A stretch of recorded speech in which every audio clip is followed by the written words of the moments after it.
प्रशांत कोरटकर दुबईला पळून गेला असल्याची चर्चा आहे। सूत्रांकडून ही माहिती समोर येते।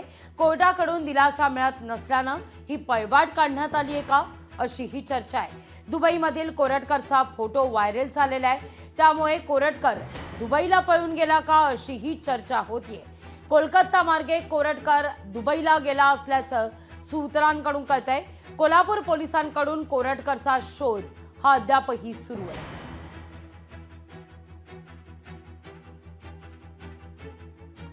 कोरटकर दुबईला पळून जातो, पण पोलिसांना सापडत नसल्यानं पोलिसांच्या कार्यप्रणालीवर आता सवाल उपस्थित केला जातोय। इतिहास अभ्यासक इंद्रजीत सावंत यांना जीवे मारण्याची धमकी प्रकरण आणि या प्रकरणी कोरटकरवर गुन्हा दाखल करण्यात आलेला आहे।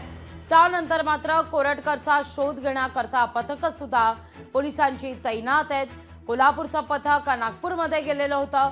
नागपूरमध्ये देखील शोध मोहीम राबवण्यात आली कोरटकरचा तपास करण्याकरता, कोरटकरला शोधण्याकरता। पण आता कोलकाता मार्गे कोरटकरनं दुबई गाठली असल्याचं सूत्रांकडून कळतंय।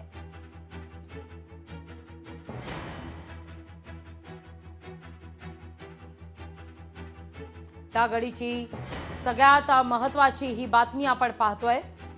कोलकाता मार्गे कोरटकर दुबईला गेला असल्याचं सूत्रांकडून आता कळतंय। कोल्हापूर पोलिसांकडून कोरटकरचा शोध सुरू होता, त्या दरम्यानच आता हा फोटो समोर आलेला आहे।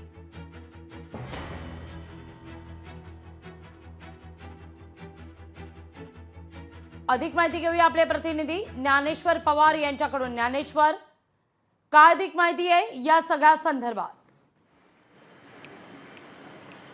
अगदीच लागवीची प्रशांत कोरटकर यांचा एक फोटो जो आहे तो सध्याला व्हायरल होतोय। तो कर्नाटक मार्गे जे आहे ते दुबईला गेल्याचं जे आहे ते कळतंय आणि दुबई येथीलच एक फोटो जो आहे तो त्याचा सध्याला सोशल मीडियावरती एकूणच व्हायरल होतोय। आपण पाहायला गेले असेल की कोल्हापूरमध्ये कोरटकर यांच्यावर गुन्हा दाखल झाल्यापासून जे आहे ते कोरटकर जो आहे तो फरार आहे। अद्यापही तो पोलिसांच्या हाती लागलेला नाही। खरं तर ज्या दिवशी कोल्हापूरमध्ये गुन्हा दाखल झाला त्या दिवशी प्रशांत कोरटकर यांच्या घराला सुरक्षा देखील देण्यात आलेली होती। मात्र आपण जर एकूणच जर तेव्हापासून आजपर्यंत प्रकरण जर पाहायला गेलं तर त्याला कोर्टाकडून जे आहे ते काहीसा दिलासा दिला गेला आणि नंतर जे आहे कोर्टाने त्याचं त्यांची याचिका जे फेटाळून लावली। त्यामुळे कोरटकर कुठेतरी आता अटकेपासून वाचण्यासाठी या पद्धतीने जे आहे ते वेगवेगळ्या ठिकाणी जे आहे ते लपून बसत आहे का, आणि सोबतच जे आहे ते कोरटकर जर दुबईला जर गेलेला जर तो फोटो जर त्यामध्ये जर सत्यता जर असेल तर निश्चितच या ठिकाणी जे आहे ते पोलिसांच्या कुठेतरी कार्यप्रणालीवरती जे आहे ते संशय व्यक्त केला जात आहे। कारण की कोरटकर जो आहे तो मागील महिन्याभरापासून पोलिसांच्या हातावर तुरी देऊन फरार आहे। मात्र अद्यापही पोलिसांच्या हाती लागत नाही। कोल्हापूरचं पथक वारंवार नागपूरमध्ये येतो, तपास करतो, मात्र कोल्हापूर कुठे आहे याचा अद्यापही शोध घेता आलेला नाही। त्यामुळे जे आहे ते नक्कीच जे आहे ते कुठं ना कुठेतरी आता पोलिसांच्या कार्यप्रणालीवर यामुळे जे आहे ते प्रश्नचिन्ह उपस्थित केले जात आहे। अगदी ज्ञानेश्वर, धन्यवाद तुम्ही दिलेल्या एकूणच या सविस्तर माहिती करता। लोकशाही मराठी ऐका, पहा, जागरूक रहा।